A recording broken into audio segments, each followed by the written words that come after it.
back down and shut your trap. It's time for Keeping It Sports with M3. Are you ready? Are you ready? Well, I'll need some beer. Are you ready? You have to ask me nicely. Come on now, don't be bashful. Are you ready? Are you ready for Place for the best sports talk and news surrounding each league. I can prove it with my usual flawless logic. Hey, man, this time we'll do it my way. What's your name again? And now, here's your host, M3, Mike Rosansky. All rise.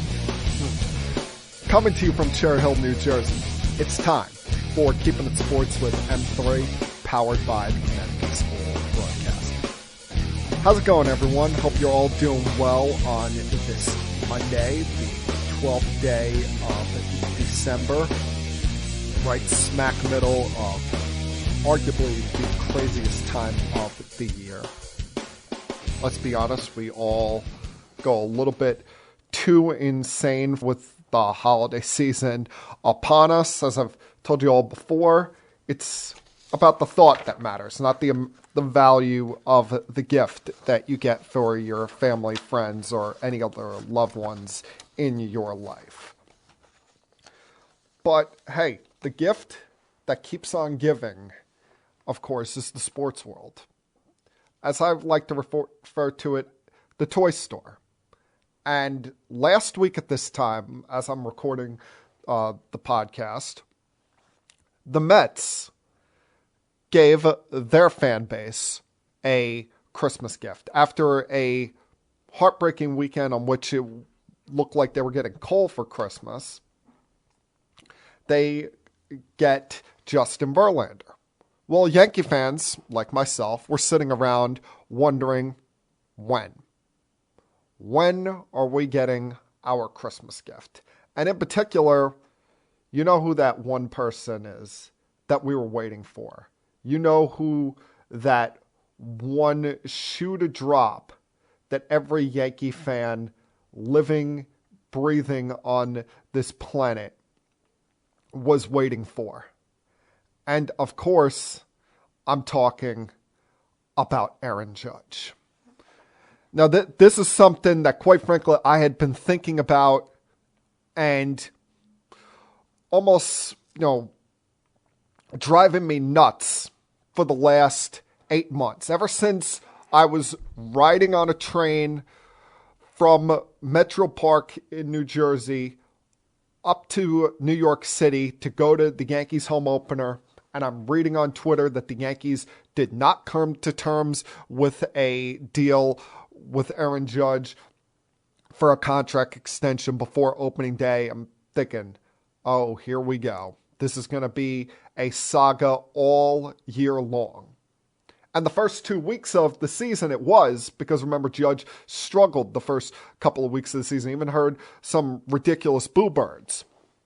But then we saw one of the greatest offensive seasons we've ever seen, with him setting the American League home run record, passing Roger Maris. Yeah, the season ended in disappointment from the sweep to the Astros, but in general, it was a very successful season, and none more so than Aaron Judge. It was the greatest bet on yourself in the history of not just sports, but maybe one of the greatest bet on yourselves in life, because you have to be a pretty ballsy individual, really gutsy, to turn down what was $231 million. I mean, that's life-changing money. That's generational money. That's money that, his grandkids are going to be sending their kids to great colleges for, and setting them up for life with that kind of money. But it led every Yankee fan, including myself, to being nervous, because free agency, as we've come to see over the years, there's always that one. There's always that one crazy owner. It's unpredictable. You never know. Like, look at last week when it came to the Mets losing Jacob deGrom to the Texas Rangers. The Rangers gave him a contract that no one else in baseball would have given DeGrom. DeGrom could sit there and talk about all he wants, that, he heard the direction of the way things are going here with Chris Young and Bruce Bochy at the helm. That's nonsense. It was about the fact that he could get $222 million from another team. And you just weren't sure going into free agency, what was Aaron Judge's mindset? I mean, we saw last week the article come out from Time Magazine where he was the athlete of the year, and he was talking about how he was unhappy about the way his negotiations in spring training went when he asked the Yankees. He told the Yankees, hey, let's not make this public. Let's keep this private between ourselves. And there you have Brian Cashman once again on opening day coming out an hour and a half before the home opener, explaining why they didn't come to terms with Judge and what kind of contract he offered. It's probably why Judge got booed for the first couple of weeks, besides the fact he had the slump. I mean, it was an unnecessary action by Cashman, unnecessary move, allowing this to happen. And it led to another one of these things that Cashman is seemingly always trying to do, winning the battle of public opinion, winning in the court of public opinion against a homegrown, beloved Yankee. He did it with Derek Jeter once upon a time. There were times he did it with Andy Pettitte, Jorge Posada, Barney Williams. He lost every single one of those times because each time the fan base had our guys back. And that's seemingly what happened here. You had Yankee fans ready to get the pitchforks and leaden pieces of wood out if Aaron Judge was not retained by the New York Yankees. And you knew that this wasn't going to happen 5 minutes into free agency. You knew Judge was going to take his time. But at the same time, it was holding up the rest of free agency because he's the big fish out there as far as offensive pieces are concerned. He's the guy that many other teams had their eye on. You saw the Dodgers, they were even talking about possibly moving Mookie Betts to second base in order to bring in Aaron Judge. We know that his hometown team, his childhood team, the San Francisco Giants, they were pushing hard.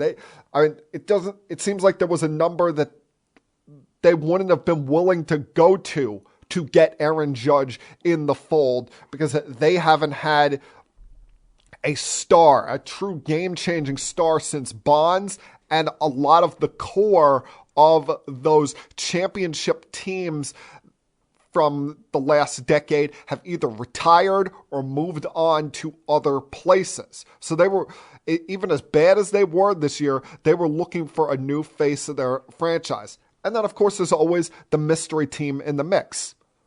But with last week's winter meetings, you were thinking, all right, this is finally the time it's going to happen. But here's where we saw, once again, the problem that is out there when it comes to the media. And listen, I have respect for the guy that I'm about to rip here. I think he does a very good job. But MLB Network's John Heyman, maybe stay off of Twitter for a little while. Maybe take a couple of steps back and say, you know what? Yeah, I got a podcast with Joel Sherman to do. Yeah, I've got obligations for MLB Network, for all sorts of other different places, a million radio spots he does each and every single week. But maybe I should lay low for a little while because this was the greatest example of A, make sure you get your facts straight, and B, how in society, not just in the media, but in society today, we all would rather be the first ones to report something rather than have all of our facts straight and be correct. Because it was at about 5:20 last Tuesday afternoon that John Heyman was posting on Twitter Aaron Judge appears to be heading to the San Francisco Giants, and it led to a panic amongst Yankee fans. But here's the problem. When John posted that tweet, originally he posted it and it read, Arson Judge appears heading to the Giants. He later deleted that and had to repost it.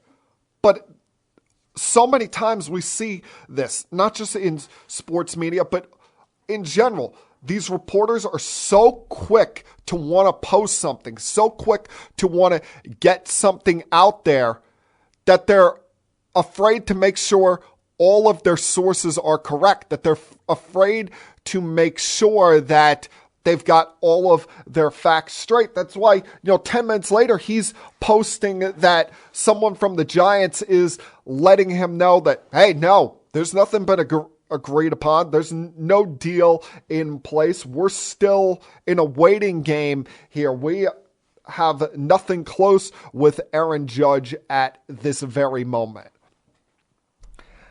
And it left him looking like a buffoon, looking like someone with egg on his face. Now, maybe one of his other sources outside of the Giants organization told him that, but he was so quick to post that it led to one of the great gaffes, one of the great, memes making fun of a media member that we're ever going to see it.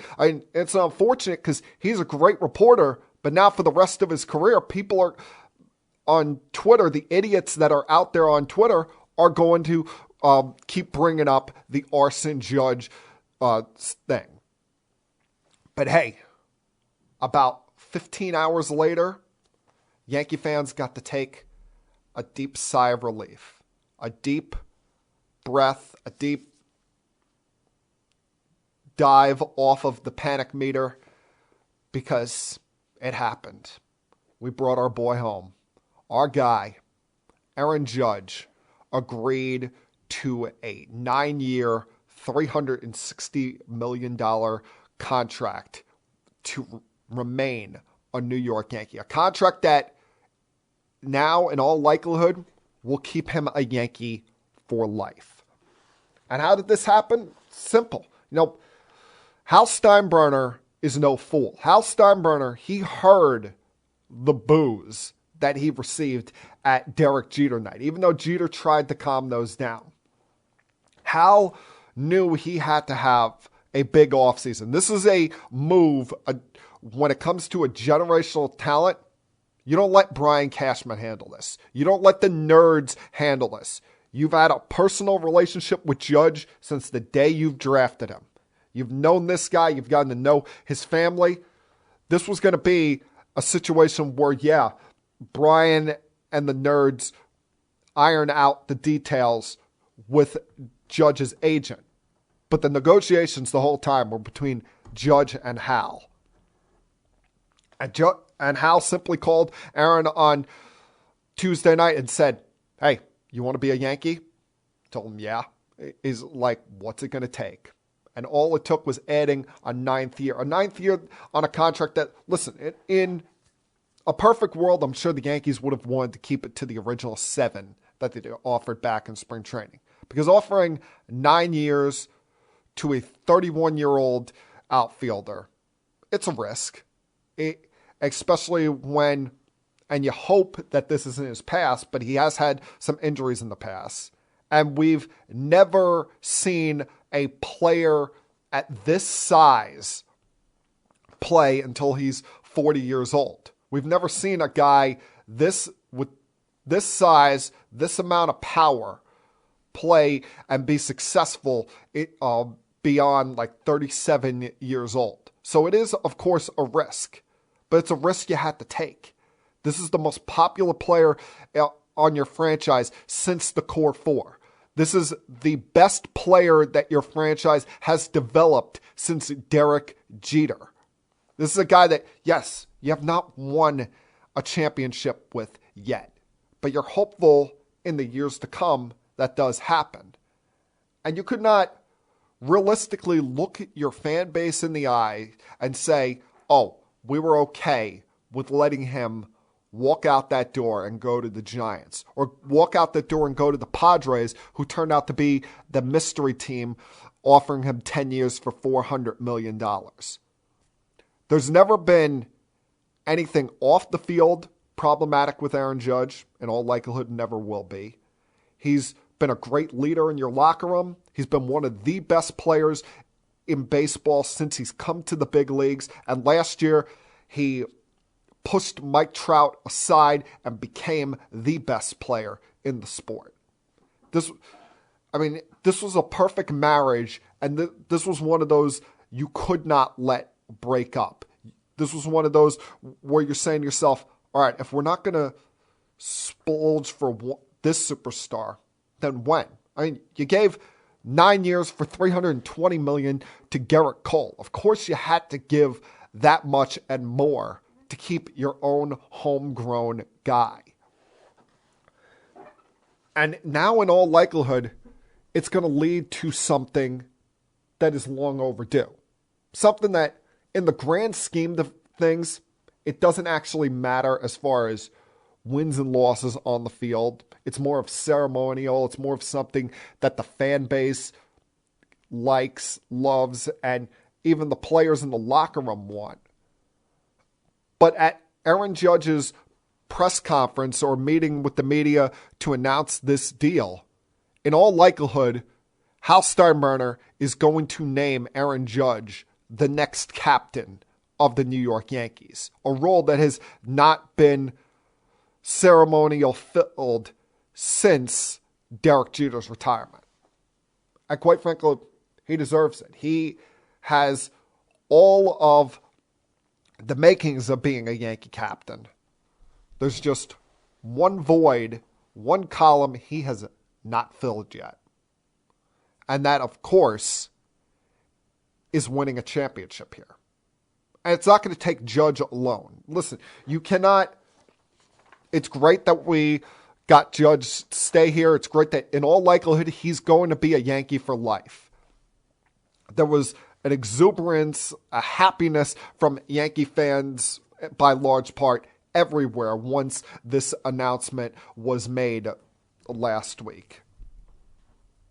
But the fact remains that they can't go into next year and just say, oh, we're going to run it back with the same team. There is things that they need to do. They need to fill left field. And I know people like Oswaldo Cabrera, but he, I think, would be better off as that guy that moves around to a different spot every day. Still keep him as a regular in the lineup, playing 5 out of every 7 games. But move him around so that everybody gets a day off once a week.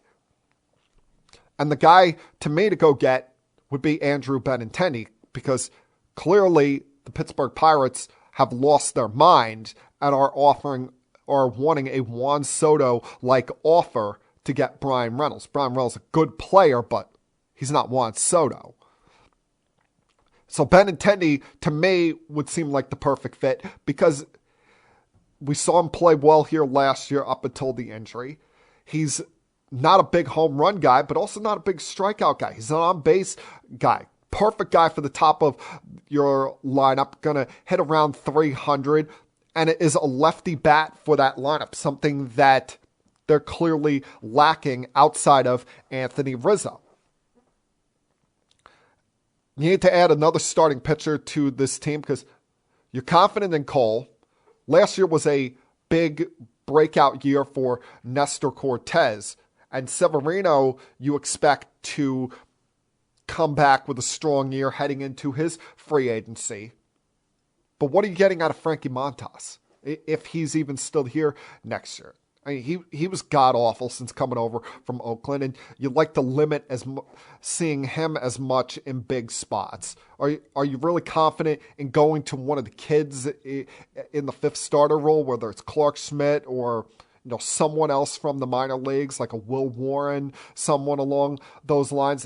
They really need to add a starting pitcher to this rotation. And the name you keep hearing is Carlos Rodon, who the last 2 years has had the kind of transformation when he moved from the White Sox to the San Francisco Giants that Garrett Cole had going from the Pittsburgh Pirates to the Houston Astros, turning from a guy that, we saw had great stuff, has a lot of potential, but turned into a Cy Young contender, turned into a guy that strikes out a lot of batters and is just a dominant force.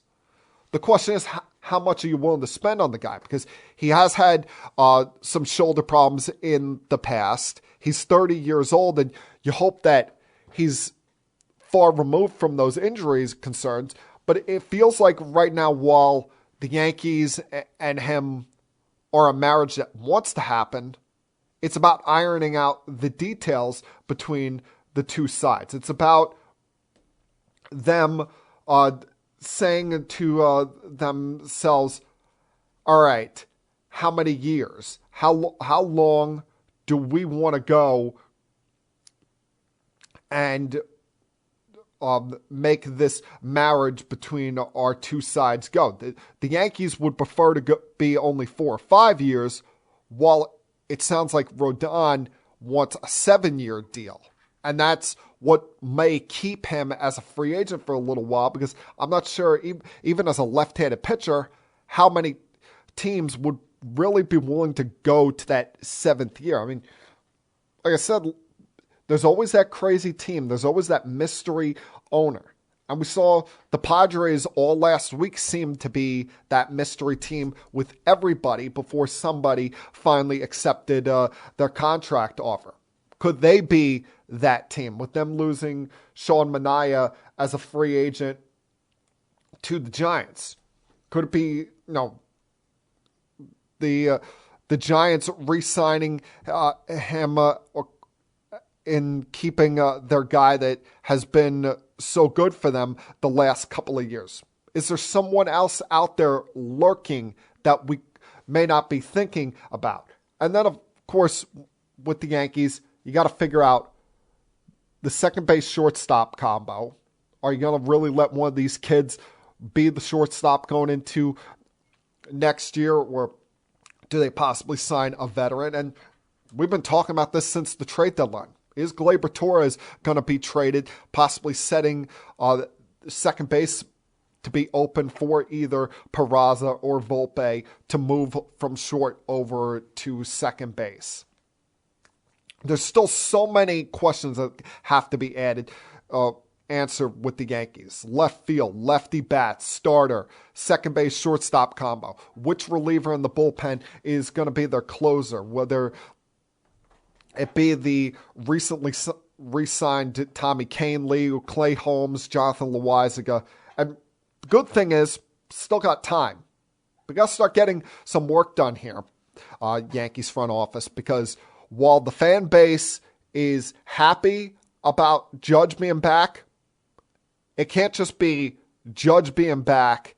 Let's run it back with the same team, and we'll just pick and file from the resale cart at Kmart. That will not be considered acceptable.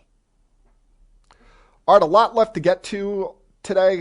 Give you some thoughts on a disappointing loss by the Jets yesterday and where their quarterback situation sits, as well as look around the NFL with all of the current playoff standings, playoff situations, as well as something went down in the NBA that made me very happy over the weekend. And I'll get back to some more MLB free agency in a little bit. So a lot to get to for the next about 40, 45 minutes or so here. Glad you guys could join me today. So at this time, as I tell you each and every single week, please sit back, relax, hell, put your feet up if you feel like it, and continue keeping it sports with M3. I'll be back.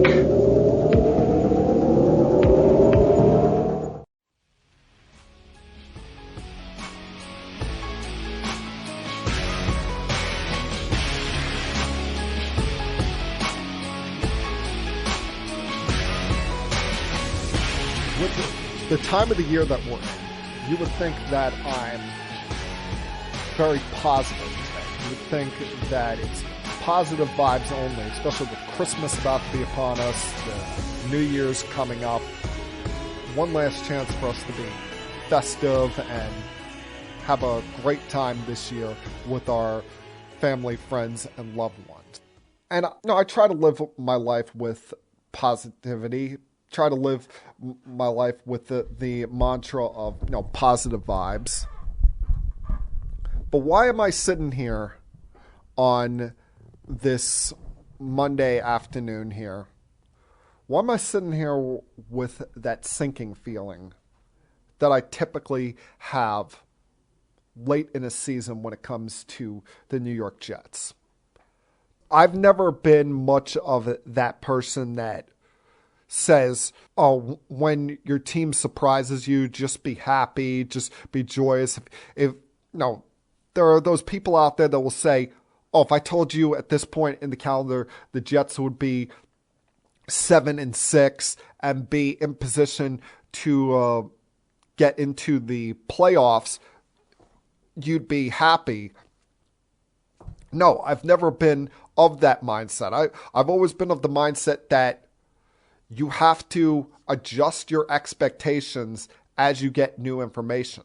You have to adjust what you think about a team compared to from where they were in the preseason to where they are right now. And my preseason prediction for the Jets was them going 7-10. And I'm not saying they're going to completely fall apart and go 7-10, because that would be an outright disaster after that 4-game winning streak earlier this year, getting off to what was a 7-4 start and going from being a cute story to being everyone saying, hey, the Jets are a good team. This is not the same old Jets. They have a defense that can play with anybody. They are a team that you do not want to play late in the season and will be a pain in the ass to have to go up against if you were to see them in the postseason. But I'm starting to get that sinking feeling again when it comes to the New York Jets. Even though I've watched these last 2 weeks, I've watched these last 2 games, and they've been right in the mix there. Yeah, they were underdogs against the Vikings, underdogs against the Packers, or against the Bills, excuse me. But they were right there at the very end, had every opportunity to win both of these games. Should have beat the Vikings last week. And yesterday, in what was miserable weather conditions, talking rain from the onset, wind that, unless you were throwing the ball the direction of the Jets sidelines early in the game, you weren't completing a pass in the first half. And then a obnoxious snowfall in the second half that made it just slippery enough to be, kind of an annoying thing to deal with. Now, I'm watching the Jets. They're in this. They're grinding it out against the Buffalo Bills. While they're not putting anything on the board in the first half, not really able to put a effective, efficient drives together, they're keeping the Buffalo Bills offense in check, trying to win somewhat of a semblance of a field position battle here. And you're looking at it at the 2-minute warning, seeing a scoreless game, saying, hey, just get me to halftime, scoreless here, and we think we got a shot here. But that's when the blunders started. That's when the mistakes began. Of course, the first being, I still to this moment don't know what the hell C.J. Mosley was thinking.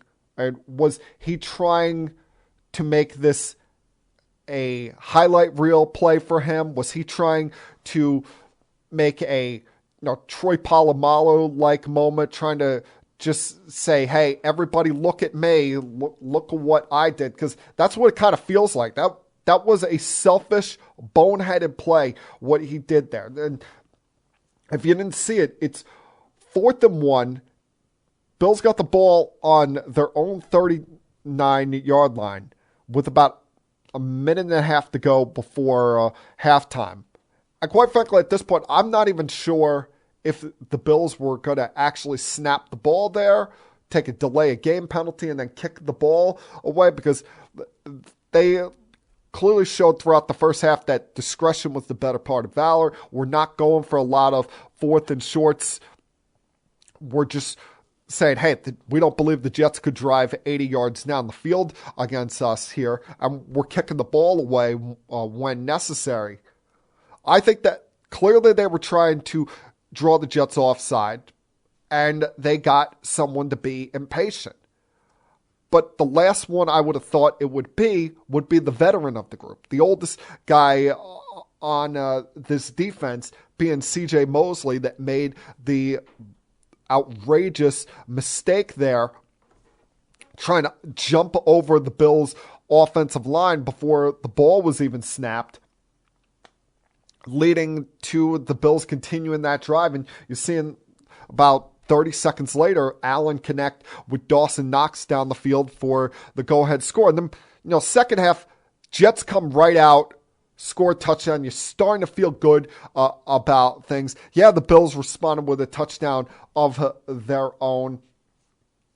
But this is when the sinking feelings started to set in, because Mike White is playing his ass off. He's getting hit left and right by this Bills defensive front, out there with a makeshift offensive line in front of him, doing the best that they absolutely could. And he takes that one shot from Matt Milano that, quite frankly, I'm surprised he got up from. You saw Milano essentially spear him like he was WWE wrestler Roman Reigns. He leveled Mike White. Mike White is laying there in a heap. I'm like, oh my God, are we going to have to cart Mike off the field here? And this is when it all started to go awry. When Joe Flacco had to come into this game, I'm like, this is going to be a disaster. And what do you know? First play, he fumbles the football away. Because, let's face it, Joe Flacco, I wouldn't be sad. I wouldn't cry. Hell, I would probably do cartwheels if the Jets woke up today and released Joe Flacco. I don't understand the point of him being around. He looked like he was a guy disinterested yesterday. He looked like someone who wanted no part in being in that game. Looked like someone who was still maybe bitter, still annoyed that, they went to Mike White when replacing Zach Wilson rather than giving him another shot as the starter. But I would have, I would seriously consider cutting Joe Flacco today, because quite frankly, to me, he serves no point on this team right now other than being a guy that maybe is a veteran presence in that locker room. I mean, you respect what he's done in his career, winning a Super Bowl, being the Super Bowl MVP, but he should not even be in the league at this point. And that fumble would lead to another Bills score there. Thankfully, the Jet defense held them to a field goal. But then, even every time the Jets look ready to crawl back in this game, something would come back to bite them. Even though they were holding Buffalo to field goals in the second half, Allen was not able to move the football much down the field in his own right unless he was running the ball himself. Had a horrible day accuracy-wise. It was just a terrible day for wide receivers unless your name was Garrett Wilson. And just when it looks like the Jets are going to crawl back in this game, first you get the injury to Quinnen Williams, which we're still not sure how bad it's going to be and if he's going to miss any significant time here. And then 5 minutes ago, you're down by 11. Jets are starting to drive the football, get a little bit of momentum after the blocked punt by Jermaine Johnson that created the safety there. But Michael Carter, who's not been great for this team by any stretch this year, fumbles the football right back to Buffalo, and from there it was pretty much good night the lights. So, now, I know they've been competitive the last 2 weeks, and I don't want to seem like the moral victory guy. I've never been big into that as well, but I feel like I've seen this story when it comes to the Jets where they tease me and then late in the season blow up and miss the playoffs. Will it be the year with Brett Favre or the year of the butt fumble where they were, 8-5 with 3 games to go and then lost all of their remaining games and missed the postseason? Why should I believe that this is going to be anything different? And it's not anything to do with any of the players on this team. This defense is awesome. They've found a running back in Zonovan Knight that you're like, how did this kid not get drafted? How did someone not give him a chance? Why wasn't he sharing reps with Breece Hall in the beginning of the season? Why did Joe Douglas give up a draft pick to go get James Robinson and his whiny little self? He's provided a spark to this offense the last several weeks. And Mike White, there should be no doubt, unless he's injured, that he should be the quarterback the rest of this year. Figure it out about Mike White.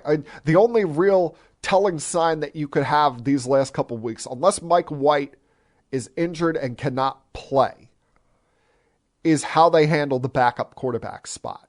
Because if this coming week against the Lions, for a 4th straight game, you have Zach Wilson not dressed, inactive as the 3rd string quarterback, that truly tells the sign they have given up on Zach Wilson. You can't say that, he's part of the future and, we think he's going to get back out on the field this year, which myself and every other Jet fan that cares about actually winning games would throw up at the sight of that. And I'm sure you would have a locker room mutiny if they ever went that route. Mike White has not been at fault these last 2 weeks. Has he missed a throw here or there?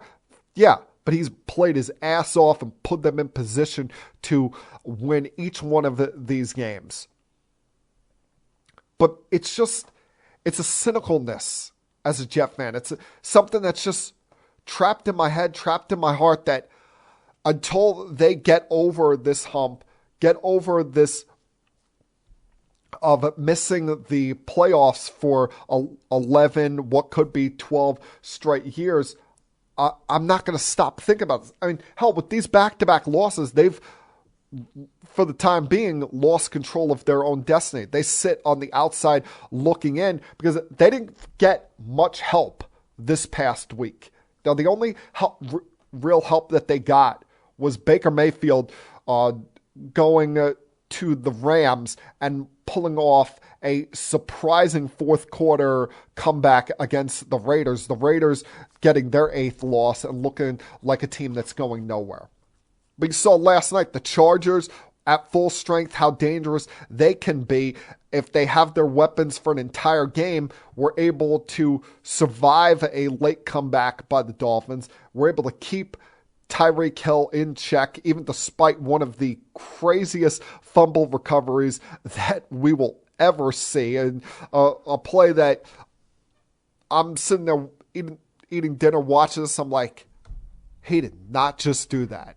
He did not just recover that ball and pull a wraparound around everybody and go 60 yards for a touchdown. But the Dolphins were not able to do the Jets any favors. And that's not a position you want to be at this time of year where you're hoping for help from someone else. Especially when you look at the Jets schedule. The Jets schedule has gotten difficult going down the stretch here. When you take a look into the fact that they've got 4 games left, 2 at home, 2 on the road. And the next 2 games, this Sunday at home against the Lions, and then a week from Thursday against the Jaguars, those are no gimmies. Those are no we think we're going to absolutely win those games, especially because the Jaguars and the Lions are still in the mix for the playoffs. Even as disgusting as it sounds, the Jacksonville Jaguars are only 2 games behind the Tennessee Titans for the AFC South, and those 2 teams play again in Week 18. And the Lions, after their awful start, they've been one of the best teams in football for the last 2 months. They've got an offense that continuously is going up and down the field. Jared Goff is playing mistake-free football. Every week it seems like a different one of their receivers or running backs is turning into the star of the show for them, and they're capitalizing off other teams' mistakes, whether it be the nonsense that the Vikings tried to do yesterday with Cook as the Wildcat quarterback, and he fumbles at the goal line before halftime, or the chance that they decide to take Dan Campbell being risky, going for it on a 4th and 8 in his own territory with that fake punt, the direct snap to Moore that led to a touchdown drive. There's a sense of fearlessness with the Lions and the Jaguars that they're turning into those teams that maybe they won't necessarily catch up and make the playoffs, but you don't want to play them late in the year. They're playing, careless football, playing, let's just go out there, give it our best shot, throw our best effort against the wall, and show that we're not going to roll over even if we are an underdog. After that, you got to go play the Seahawks in Seattle. And the Jets got somewhat of a favor by their old buddy Sam Darnold yesterday, providing a blueprint on how to calm down the Seahawks. The Seahawks have started to really been making a lot of mistakes in recent weeks before a Sunday night matchup, and I think this will be Sunday Night Football in Week 18. If this is for a playoff spot, Jets-Dolphins, I would be stunned if they don't move this to Sunday Night Football between these two franchises. But that final 4-game stretch, even though it's right in front of the Jets, there's no gimmies on that. There's no absolute wins right there. While the Jets could easily go 4-0, 3-1 against that, they could also easily go 0-4, 1-3 against that schedule. So while the roster plays like it's not same old Jets, the coaching staff, front office gives you a confidence. Mike White as quarterback has provided a spark, a new energy for not just this team, but this fan base. I can't get over that hurdle of continuously thinking same old Jets until they make the postseason. I said on Facebook yesterday, my family keeps pestering me here 2 weeks out of Christmas saying, Mike, what do you want for Christmas? You've given us nothing so far. Honestly, all I want for Christmas, outside of good health for my family and my friends, all I want for Christmas is for the Jets to make the playoffs. And right now, what seemed like a reality 2 weeks ago is now feeling like it's going to turn into a nightmare that I hope I wake up from and I hope I am proven wrong about.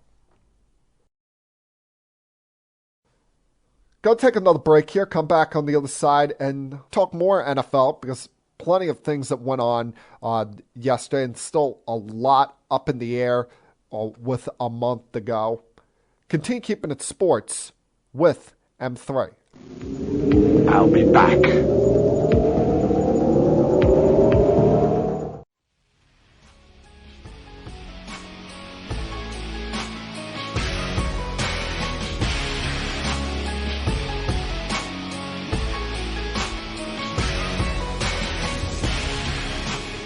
what I'm about to say, I don't think is outlandish. I don't think is too over the top, too crazy to say. In fact, I feel like I should be the one to make this executive call and be the one to say what ESPN, CBS, Fox, the NFL in general does not have the guts to say. Enough with putting the Tampa Bay Buccaneers in prime spots for the rest of this year. Enough with putting them at 425. Enough with putting them as a headliner each and every single week. They're an embarrassment to watch. They are a god-awful football team. I don't know whether it's Tom Brady is starting to look like a 45-year-old quarterback, or that defense, losing a lot of pieces from the championship team 2 years ago. The fact that their offensive line seems to be in shreds, that Chris Godwin, one week he looks like he's back from ACL surgery. Another week he looks like it's his first time playing football in 3 years. Mike Evans having balls thrown over him that 2 years ago he would have caught, or watching the corpse of Julio Jones and Leonard Fournette out there. But enough with the Tampa Bay Buccaneers. All right, they are an outright embarrassment to watch as a football team. I don't care that they had some kind of miraculous comeback last Monday night on Monday Night Football. They're playing the Saints, and the Saints haven't gotten out of their own way all year long. They're just having one of those years. The only reason Tampa Bay is still in the mix for a playoff spot is the fact that they are in the NFC South. And right now you look at it, they have as well of a chance of missing the playoffs as they do making it. I mean, you look at yesterday, I mentioned before, Sam Darnold and the Panthers went up to Seattle, took advantage of what's become a mistake-prone Geno Smith and Seahawks team, got off to an early lead, were able to run the football efficiently. They've gotten themselves to 5-8. They're 4-4 since Steve Wilkes took over as the head coach. Even though, you're not going to be as good or efficient a team without a talent like Christian McCaffrey, they've remained in the hunt. They've remained in the battle here.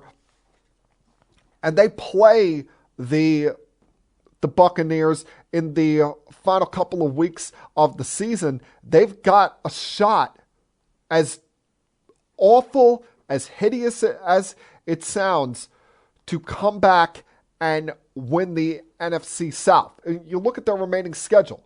They're playing the Steelers this week. Who knows if Kenny Pickett's going to play after the concussion protocol scare that he had yesterday. Then they got the Lions, both those games at home. Then they go play the Bucs in Week 17 before playing the Saints in Week 18. Even at 5-8, they are playing meaningful football going down the stretch. So whether it's in the division or hell, you can't even rule out the wild card with how each week the Commanders, the Giants, and the Seahawks are seemingly allowing teams back in the mix there. But the Panthers have a real shot at crawling back into this thing and being that team that everybody is disgusted by the end of this year. I mean, can you imagine?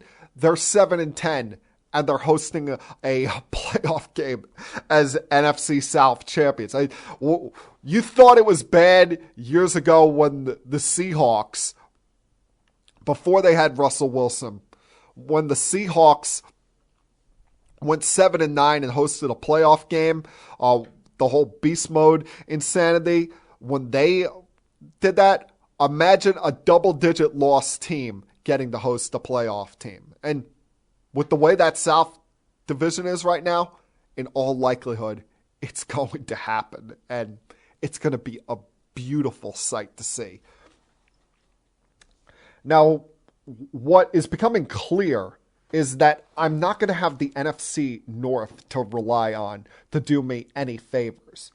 Because even with the Ravens losing Lamar Jackson, they've continuously won games. They've remained in the hunt here for not just the playoffs, but the division. Now, got some help yesterday with Mitchell Trubisky deciding to be turnover prone in the red zone, throwing 3 interceptions, and the Ravens offense not having to do much other than not turn over the football.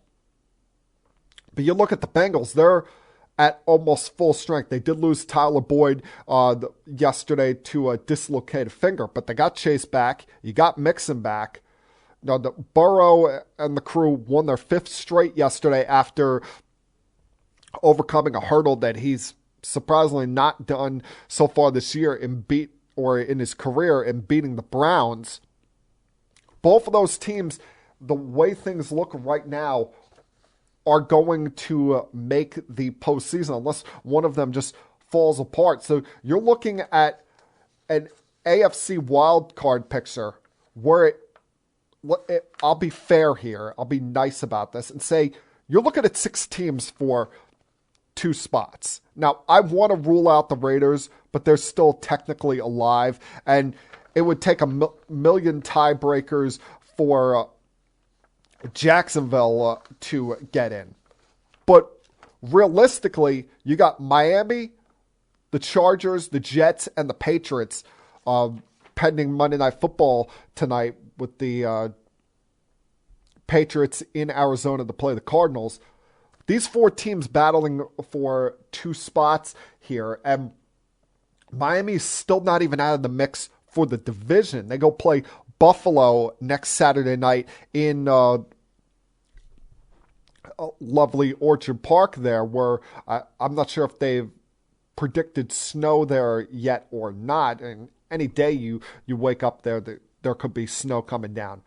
But it's going to be a tough road for Miami coming down the stretch, as their schedule is sandwiched around matchups against AFC East opponents, with the Bills this week and then the Jets in the final week. They've got a lot of cold weather games coming up for the remainder of this schedule, with the exception of the Jets in week 18.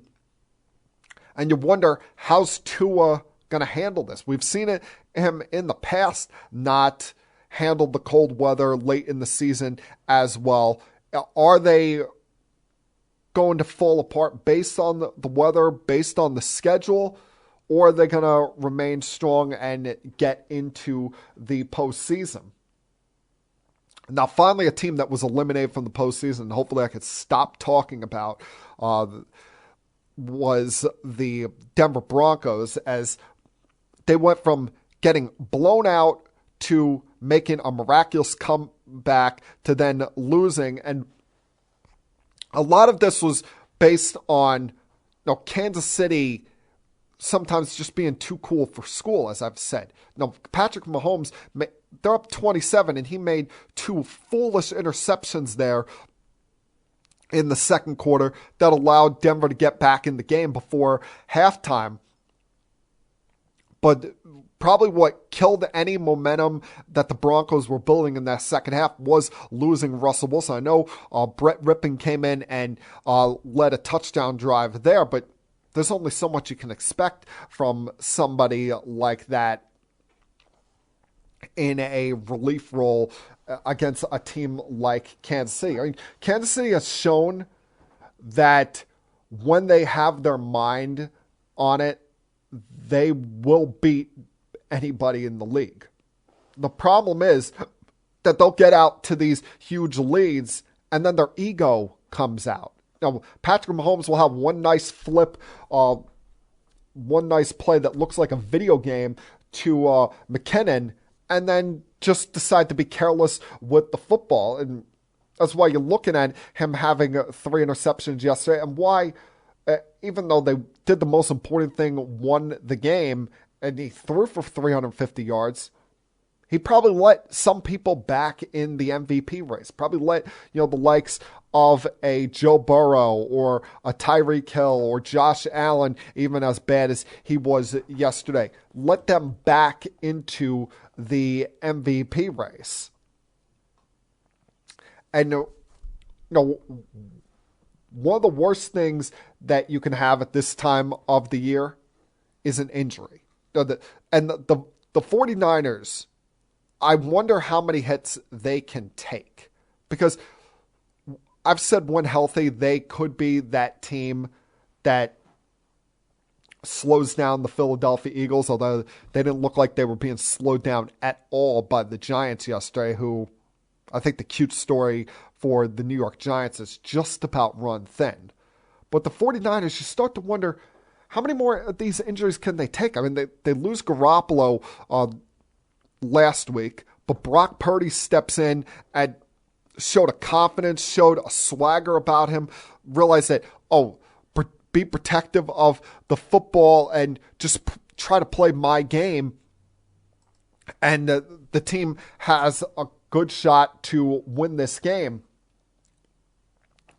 But they even in what was a blowout victory yesterday, a dominant showing by their defense, and now they move on to play the Seahawks this Thursday.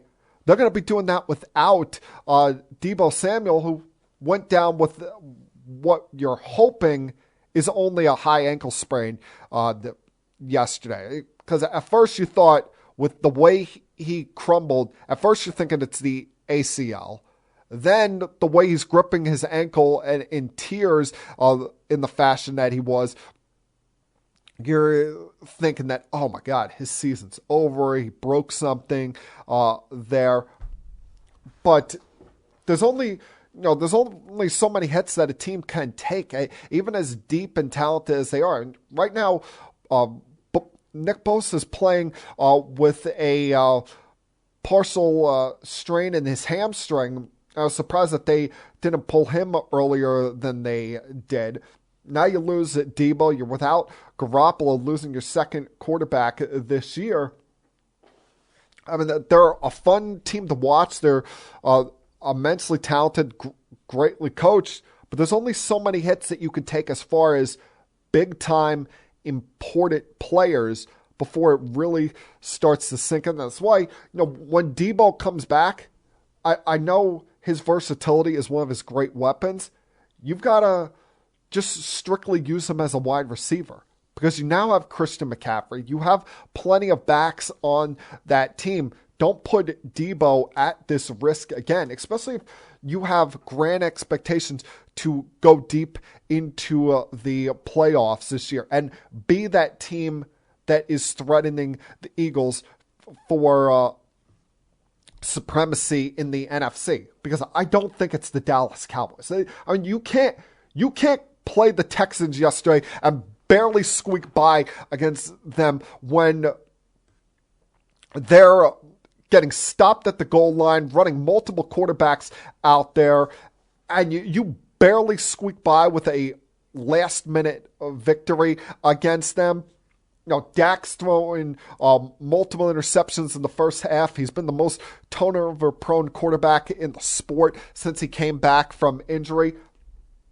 Now, the Cowboys, they have one big explosive week against the Colts, and they felt themselves too much going up against a team that they should have blown out of the building early on. Should have never come to this point. That's why, as much as Cowboy fans like to puff out their chest saying, yo, we them boys. No, you ain't. All right? You struggled against the Texans. What do you think you're going to do on Christmas Eve against the Eagles? If you can barely squeak by against the Texans, you really think that you're going to be playing the Eagles, even though it's in your own building, and going to be able to pull that nonsense against them? The Eagles can beat you in every single possible way. They can make you make stupid mistakes like we saw Julian Love do yesterday. Rather than tackle Devontae Smith, he's trying to rob it like he's a center fielder in baseball. Then you get the ridiculousness of that bounced punt that really was good night the lights for the Giants. You got to turn the game off and not miss a damn thing after that. It's like the Cowboys are not beating the Eagles playing like that. But if they're healthy, even with Brock Purdy, the 49ers, they got a shot. They got all of the ingredients that travels well. A ground game, a great defense, and hey, look what they did last year against the Packers in the postseason in frigid temperatures in the middle of a snowstorm. You're telling me that they couldn't go into Philadelphia in January and do the same damn thing? While I might not put my money on it, I also wouldn't rule it out. All right, going to take one last break here. Come back on the other side, close things out for this Monday afternoon. Continue keeping sports with M3. I'll be back.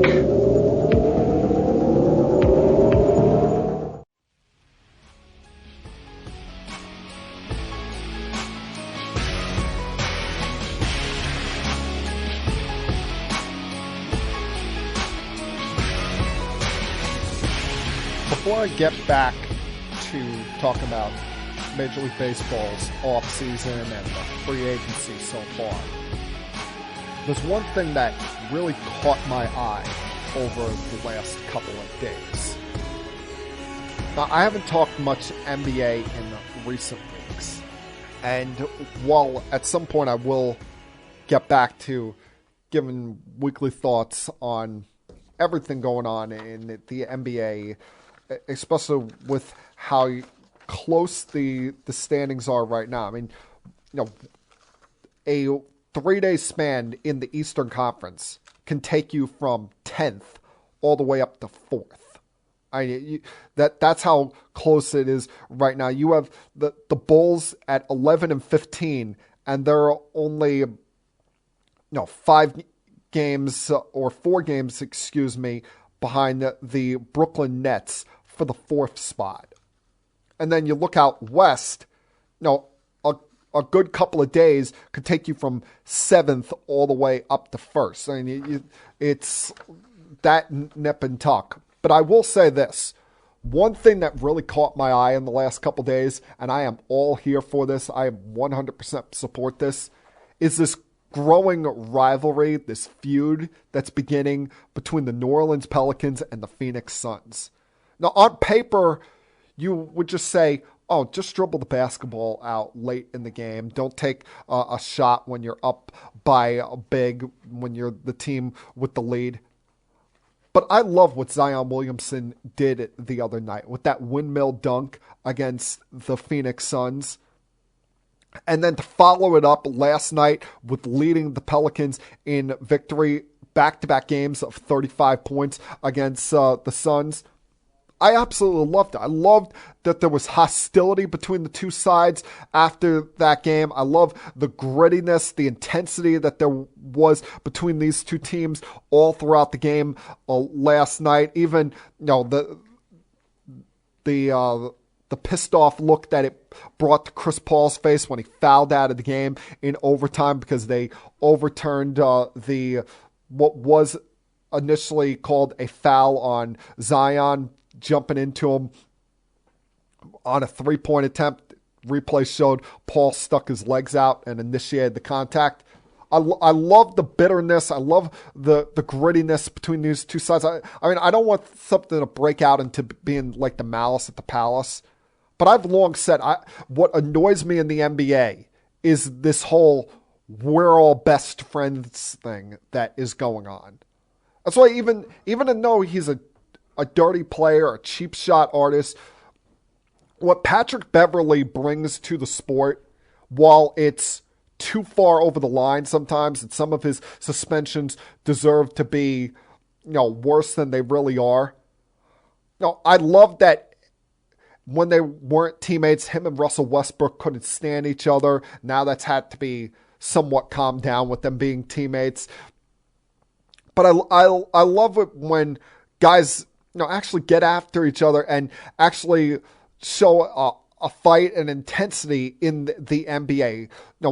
Kind of like things were in the 90s. Now, they'll never let that physicality, that kind of style of play back in this sport.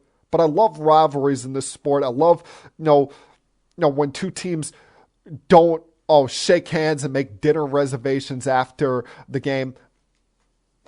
Not everybody has to be each other's best friend, and it's fine. It gives us something to talk about. It gives us something to be excited about, and that's what the NBA needs more of. And the Pelicans still remember last year falling short to the Suns in the postseason after what was an exciting 6-game series. They're putting the Suns on notice saying, hey, we're here, we're for real. And you just hope Zion stays healthy, because right now he's got them at the top of the Western Conference. He's playing at an MVP level. They've won 7 games in a row. They've been as good as anybody to start this season. And just imagine, if he stays healthy, carries this on through the entire season, they go into the playoffs, no one's going to want to play New Orleans. No one's going to be looking at that as that team that they say, hey, I hope we get them in the first round. They're going to be saying, no, we want to avoid them as long as possible. I'm going to only assume that out in San Francisco on the radio stations and television networks, they're not doing cartwheels today over the Sean Manaea signing with the Giants. Because, Sean Manaea is a kind of pitcher, especially last year with the Padres, put up almost a 5 ERA. But they had their hearts dead on set on getting Aaron Judge. And last Wednesday morning, their hearts were broken, unfortunately, for them. And now you're looking at an NL West where outside the Colorado Rockies, everyone's getting better around you. The Dodgers are looking at making upgrades. The San Diego Padres all week long were trying to be that team. They were trying to be that team that would outspend everybody. They tried to get Trey Turner. He turned down this is still phenomenal, and I wish I was in this kind of lifestyle where you could turn down $40 million and still be okay for the rest of your life. The guts by Trey Turner, it showed that he was dead on set on getting to Philadelphia. The fact that he would turn down $341 and take $300 for 11 years from the San Diego Padres. But the Padres would finally get a guy after not being able to get Trey Turner, not being able to get Aaron Judge. We're able to ink Xander Bogaerts to an 11-year deal for $280 million. And listen, Xander Bogaerts has never been able to match what he did in 2019. That was an MVP-level season. He was awesome all year, had a career-high 33 home runs, and has only 38 home runs combined the last 2 years. His slugging percentage is about 80 points down from what it was that season. But he's still played at an all-star level these last couple of years. That's why I don't get what the Boston Red Sox are doing. This was their homegrown guy. This is him along with a few others. That they're letting their homegrown guys, Mookie Betts, letting these guys just walk out the door without even trying to sign them. It's not like they had a $300 million payroll and were looking to shed some dead weight there. That they let Bogaerts go. They trade away Betts. You wonder, is the third baseman going to be next? Is he on his way out of there as well? Because look at them. Right now, they have a payroll going into next year at $231.8 million. That's before even, potential incentives come in. Last year, they had a payroll of $209.1 million. So their payroll is down over $70 million from last year. Outside of Chris Sale, you're not paying anyone any significant money, but didn't even seemingly go after Bogarts at all. That doesn't seem like they're going to re-sign Nathan Eovaldi. They went out there, were willing to give $16 million a year to Kenley Jansen. And while Kenley Jansen's a good closer, he's not someone that I'm forking over $16 million for, especially because who knows how he's going to be able to react to the pitch clock rules next year with how slow his delivery is. I think about it. They're still paying money to both Dustin Pedroia and Manny Ramirez on deferred payments. But the Red Sox want to act like they're some kind of small market team. What they're doing right now makes absolutely no sense whatsoever. And whether it's on WEEI, any of the stations up there in Boston, Red Sox fans should be flipping the hell out, and rightfully so, because what they are doing is just downright insane, just downright ridiculous, if you ask me, when it comes to a big market team. Now, a team that's acting like a big market team is the New York Mets. And the Mets have been able to quickly move on from Jacob deGrom and spend money where it needed to be spent. Last week during the podcast, we talked about them signing Justin Verlander. Well, since then, they've made a lot of moves. They've been very active. Now, in about a 45-minute span last Wednesday, they were able to both re-sign Brandon Nimmo and add David Robertson. And while they probably gave Brandon Nimmo more money than he deserves, Brandon Nimmo, a guy who's a good player, a solid major league center fielder. He's now making all-star level money at over $20 million a year. 8 years for $162 million is little much, if you ask me, for a guy like Nimmo. I would have wanted to keep it at like 5 for 18 per. At most, and that might even be stretching it, because this guy is not a transcendent guy. This is a guy that, quite frankly, if I'm a Met fan, even though he's a homegrown guy, you might be screaming about this being your version of the Jacoby Ellsbury contract in the next couple of years. But he was a guy you needed to bring back, was the table setter in your lineup. But they didn't stop there. I thought it was very important that they added a guy like David Robertson to that bullpen, because you still have Ottavino and Seth Lugo as free agents. Maybe they bring back one of those two guys. But David Robertson has proven it in this area. Look what he did with the New York Yankees all those years as both a setup man and closer. Has shown he can handle the late innings in a big spot. And while he doesn't throw as hard as he necessarily does, he still throws hard enough to be effective, still has enough left in the tank that he will be a very key, very important guy there as the eighth inning setup man ahead of Edwin Diaz. Now, the one concerning signing they made, and I would have been concerned about this for anybody, but since it's with the Mets, I get to talk about this a little bit, is signing the Japanese right-hander Kota Kenga. I hope I pronounced that right. Giving him 5 for $75 million. I don't think this is going to be Keiagawa, because this guy was essentially a legend in Japan. He's still only 30 years old, but you look at the resume he put together in Japan, helping lead his team, the Giants over there, to 6 championships, just being an absolute rock star, being one of the top pitchers, still able to throw in the mid-upper 90s with a killer splitter.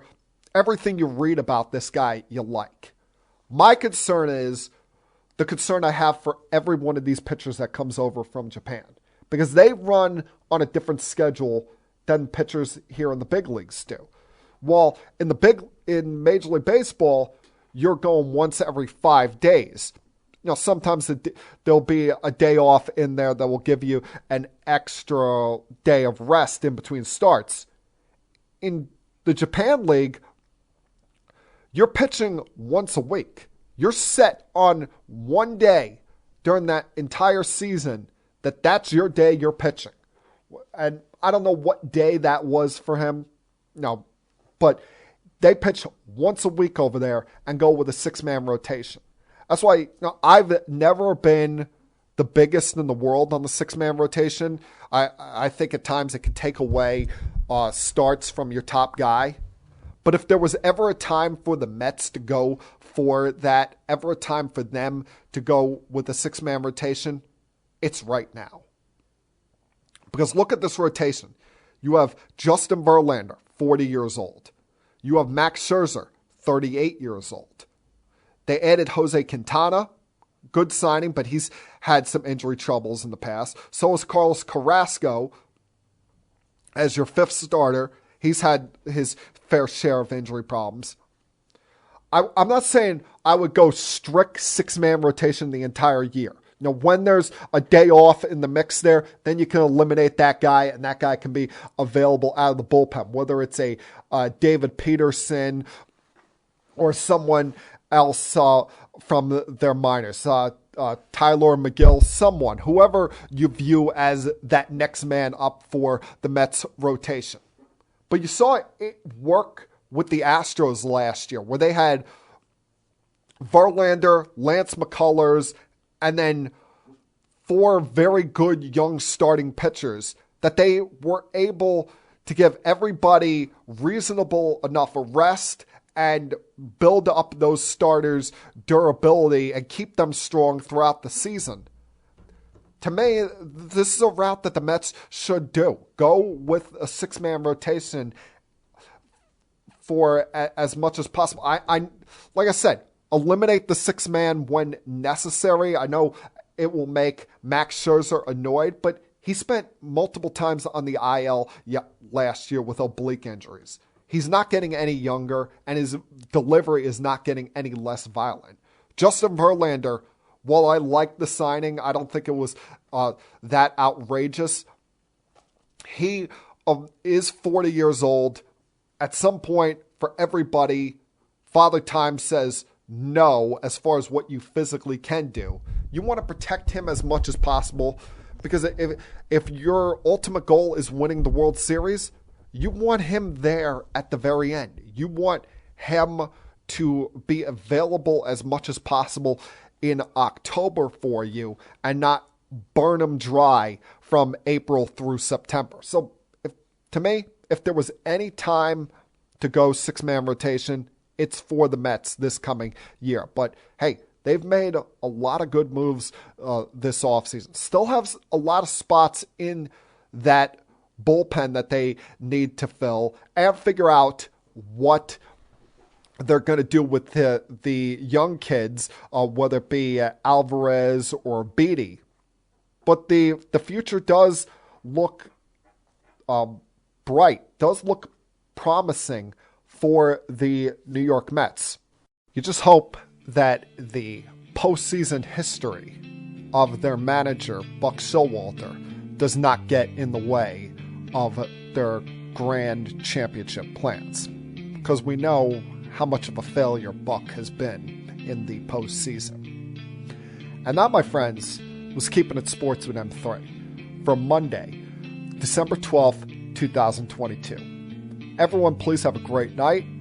Have a fun, safe, happy, healthy week. And I'll talk to you guys again same time next week. But until then, peace. We have to go. Good night, everybody. I have had enough of you!